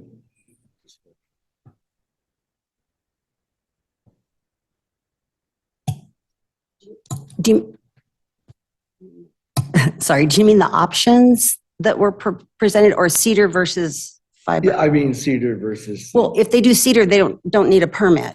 They can do cedar without permission from the commission. Correct. And Oh, My understanding is this hearing is for the use of substitute materials. So if they're gonna replace with cedar, then we would need to deny the motion. Or deny the application. If we wanted to use cedar. That's not a substitute material. I'll also throw out there that they could just elect to do cedar, even if they have the approval of use of substitute materials. yeah, So if that's helpful. that's kind of where I was. Right. but the approval and the conditions relate to using substitute materials. Right. Right. Correct. But they could always choose to go the cedar route, even if we approve substitute materials. It doesn't force them to use All substitute right, materials. Thank you. Yeah.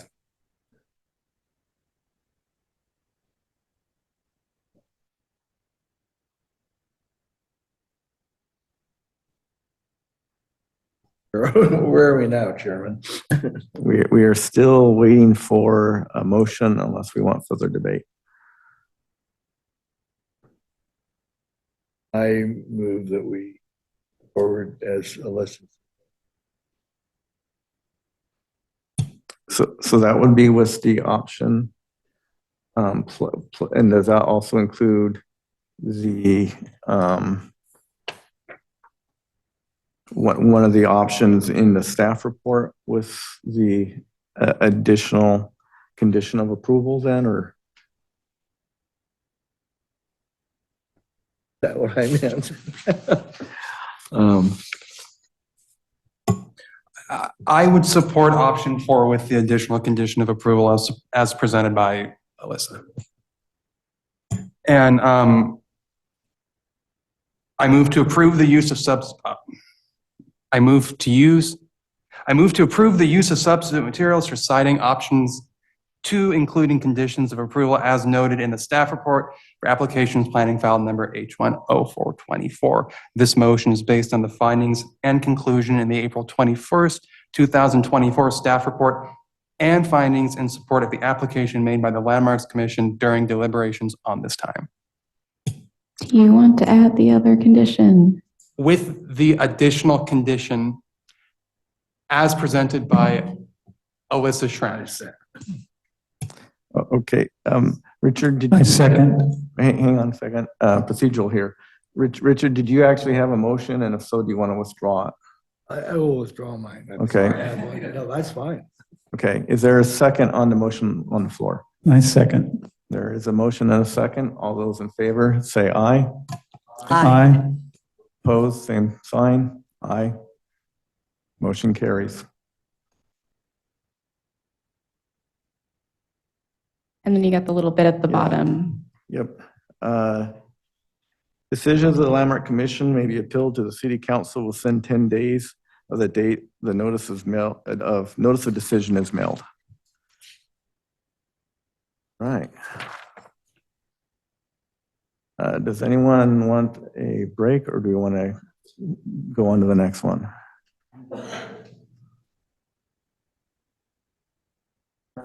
Okay.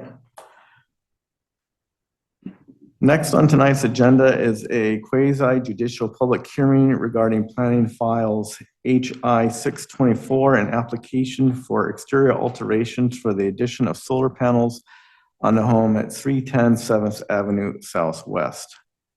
Have all commissioners received a copy of the agenda pack materials, and are you familiar with them? Yes. Yes. I call to order this quasi-judicial public hearing at 7:38 p.m.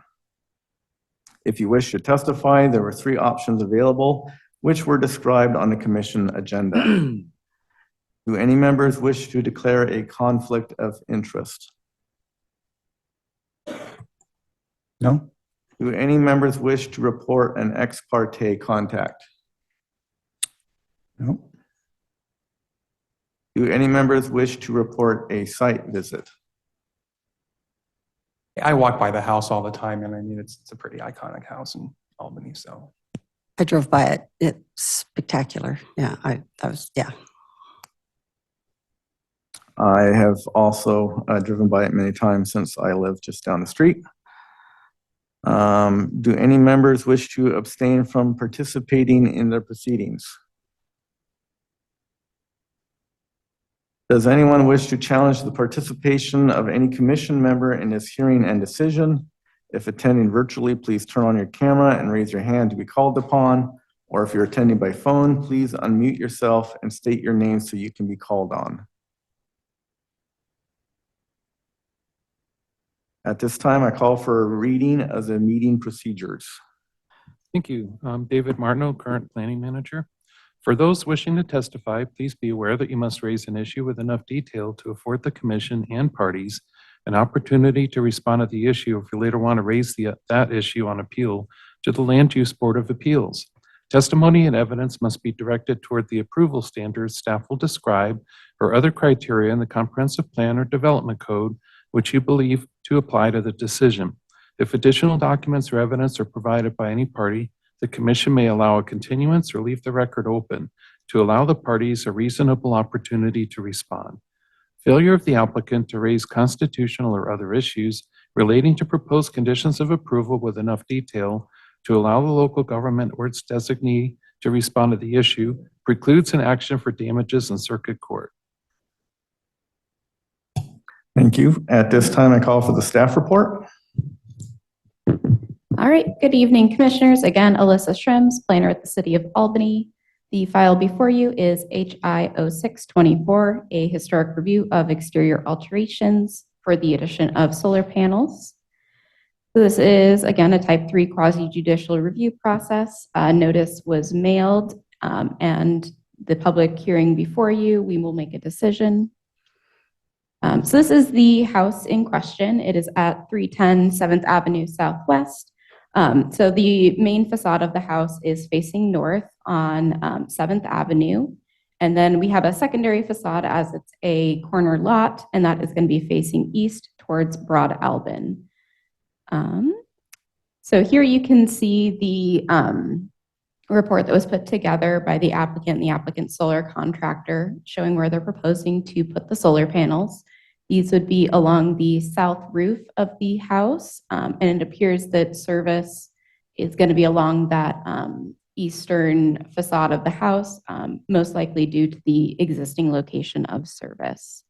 So we're going to be using review criteria 7.120 through 7.165. Staff recommends approval with conditions, which is option 2, but there are several options before you.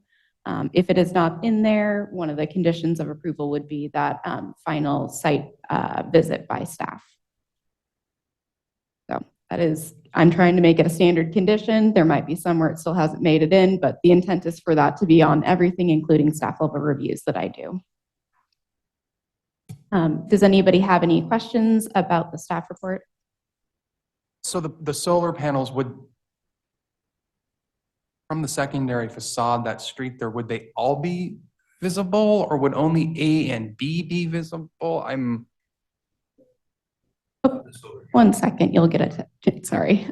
So most likely you'll see probably the first 4 panels, maybe an additional 4. When you're looking at it, those are going to be the ones kind of moving back from A and B. That's typically what we see with other houses that are corners like this. There is some visibility of solar panels, but it is highly unlikely that you're going to see the vast majority that are there in the back. Is there any other questions for staff?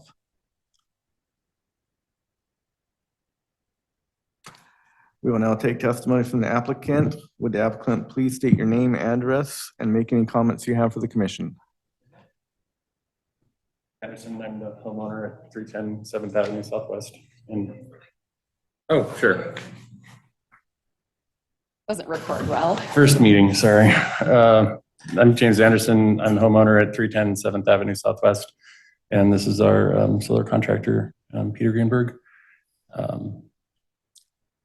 Just a little note, A and B, that was just the meter and the shutoff that's required by law within 10 feet of the meter. Not really solar, not really, that's all it's denoting.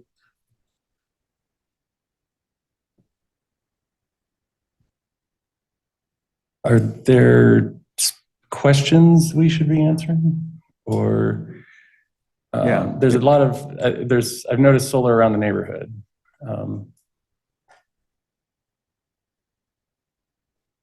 This will be visible from about 20 feet on Broad Albany, much less visible than the system on 9th Street. That's very visible from 9th Street. So unless you have anything else you want to say, I guess we'll go ahead and ask you questions. Does anyone have any questions of the applicant?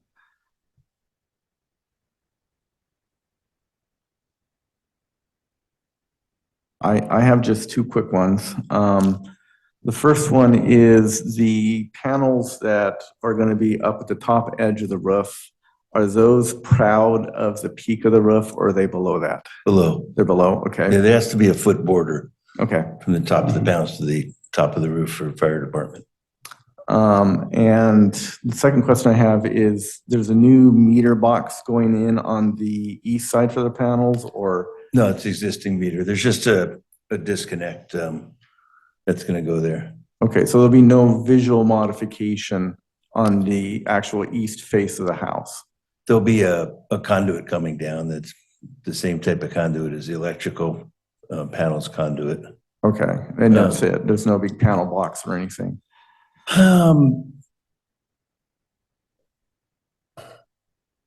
Might be a small one, not a big one. So it'd be like similar to the existing meter box that's there, or A gray box, it's a little bigger. about, have approximate dimensions on it, or? 16 by 16 box. Okay. Are there any other questions? Thank you. Thank you. I will now call upon those who registered to speak during this meeting. No one? Okay. Is there anyone else that would like to speak? If you're attending virtually, please turn on your camera and raise your hand to be called upon by the chair and unmuted. Or if you're attending by phone, please unmute yourself and state your name so the chair can call on you to speak. Nobody online. No one online, okay. Any rebuttal testimony from the applicant? No. Okay, does staff member wish to respond to any testimony presented? Nothing additional. Does anyone have any procedural questions they would like to raise at this time? Okay, I declare this public hearing closed at 7:47. Does the commission wish to deliberate on this case?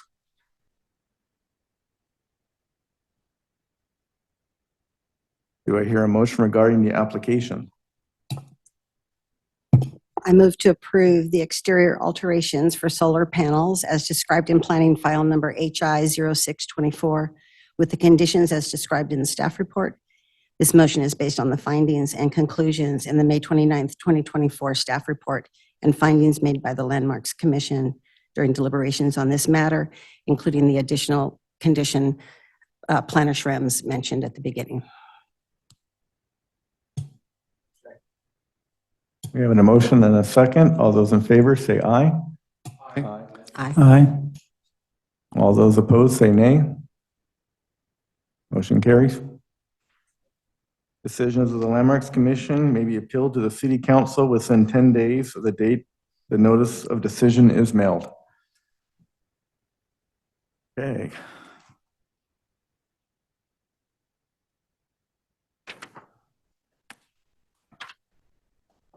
Next on the agenda is business from the commission. Does anybody have any business from the commission? I wanted to follow up on the Native American presentation in July. Do we have a date? Should we discuss that as a commission?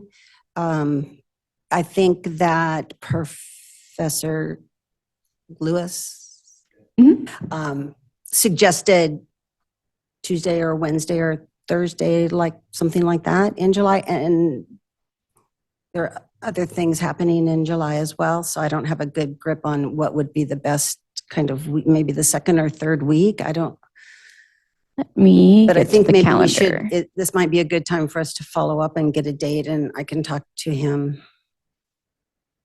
That kind of also leads into one element of discussion I was going to bring up. So I'll just say, let's hold off on July 17th and not schedule anything that day, because that's when I would like to propose we have our next meeting. I'm also pulling up the city calendar for July events, so we can see if there's anything there.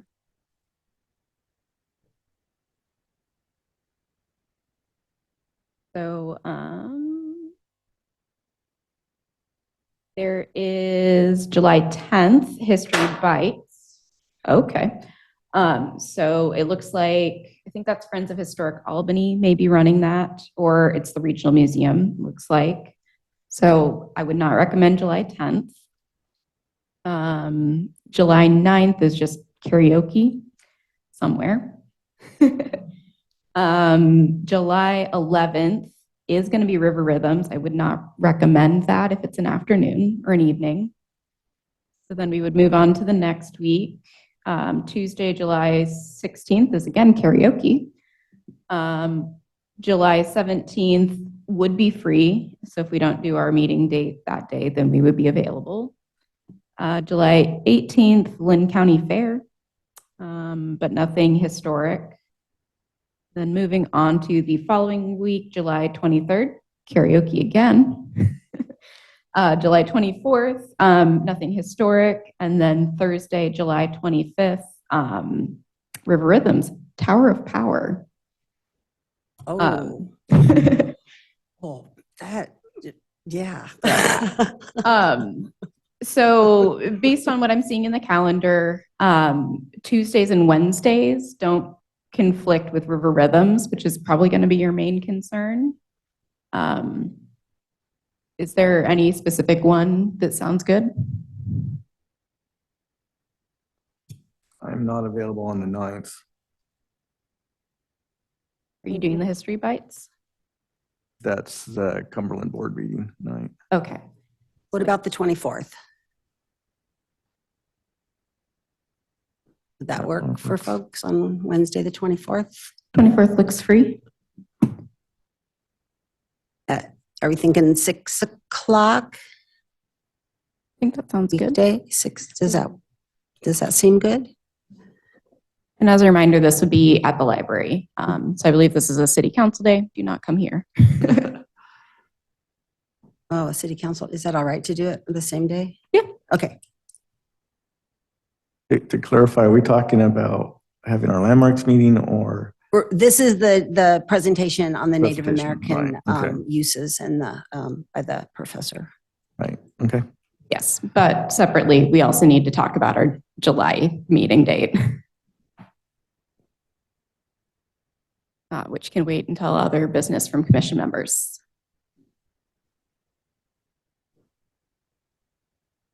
Okay.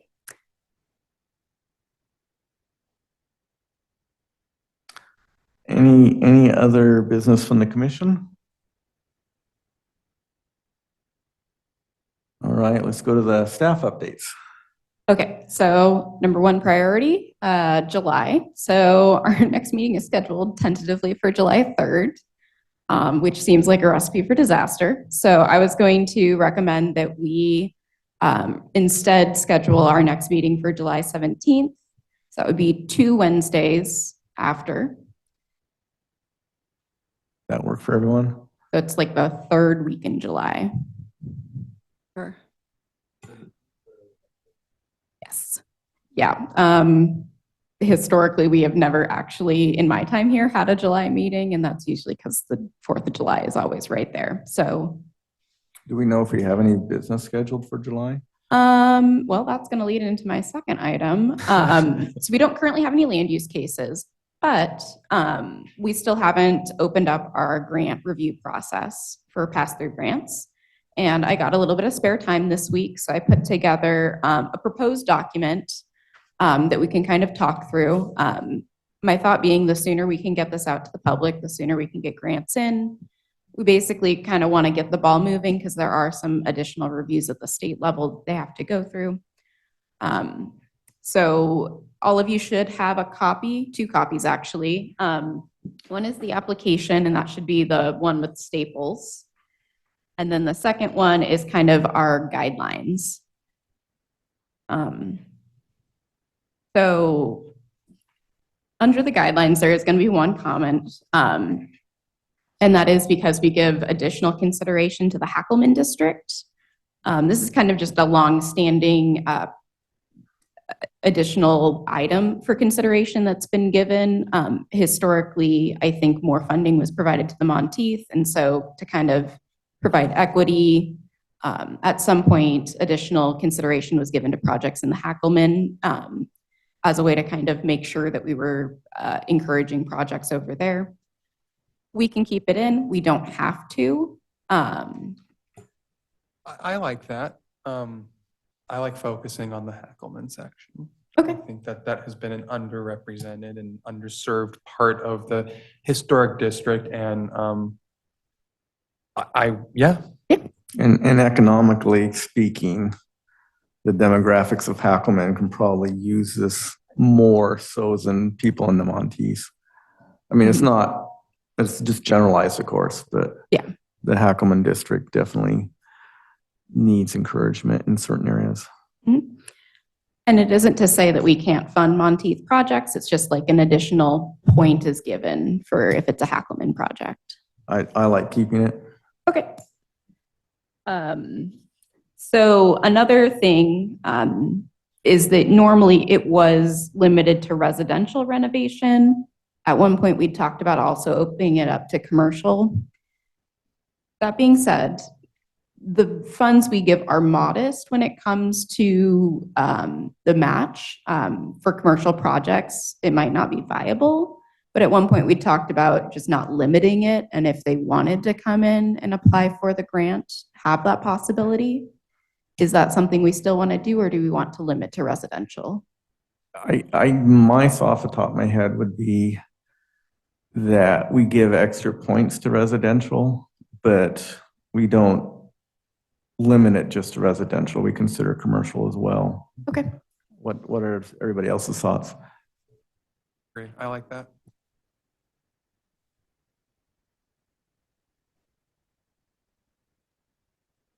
Are there any other considerations we want in the vein of like, you know, additional points given for Hackelman, additional points given for residential? Are there any other targets we're looking for?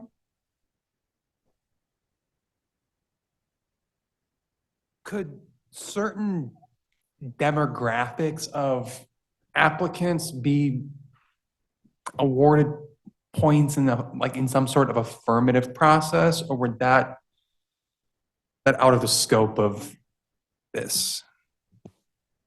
So I would say, I think it would be difficult. And I think that from what I can understand historically, we don't get a ton of applications just in general. So I'm not sure that we'd really see too much benefit from doing that.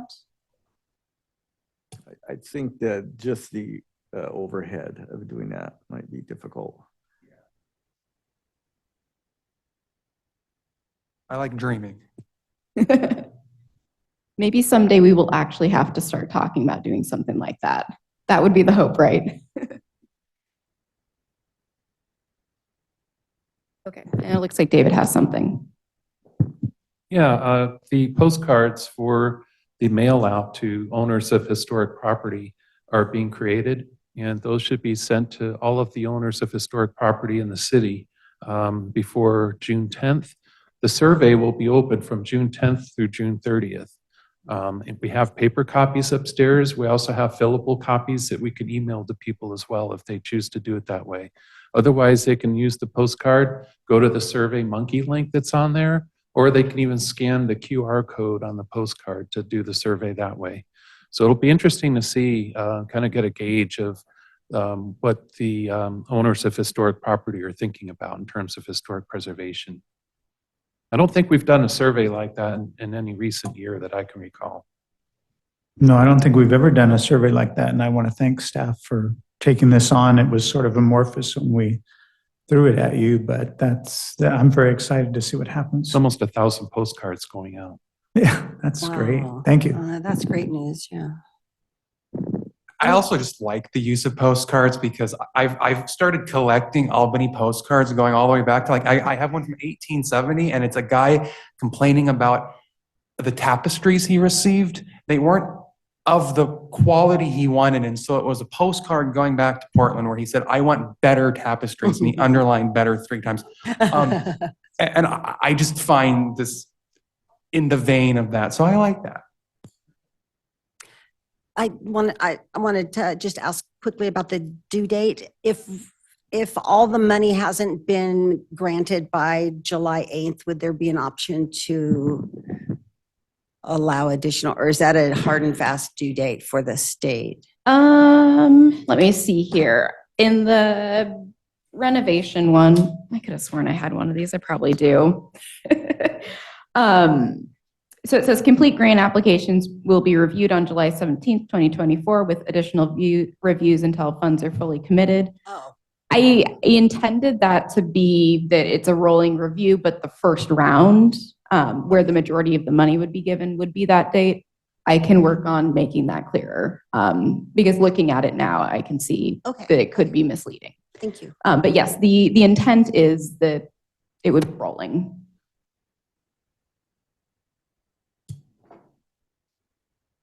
So is everyone okay with July 17 for the landmarks meeting? That sounds good, yep. All right, Chad has also confirmed he's available that day.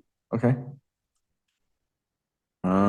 Any other updates from staff or questions of staff?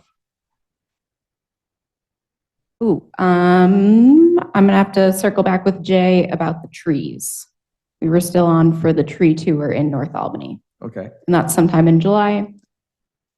I'll figure something else, probably a weekend, so people can take kids and do an interpretive tour. So I will keep you posted. all right. Staff is done, then we are adjourned at 8:01.